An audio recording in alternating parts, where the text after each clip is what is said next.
Big time price increase sa mga produktong petrolyo. Umarangkada na naman. Narito ang news scoop ni Jen Petrolia.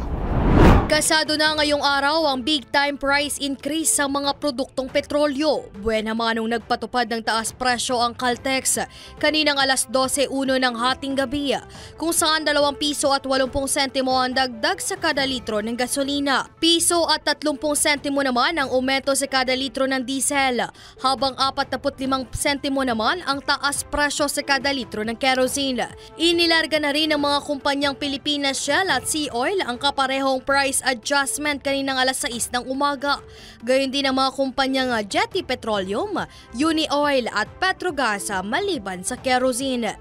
Ngayong alas 4:01 ng hapon naman, ipatutupad ng clean fuel ang kahalintulad na presyo sa gasolina at diesel.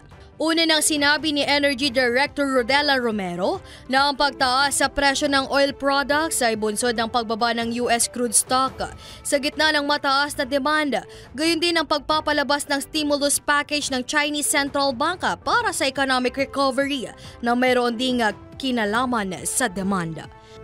At yan ang aking news scoop. Ako po si Jen Petrolia, nagbabalita ng tama, naglilingkod ng tama.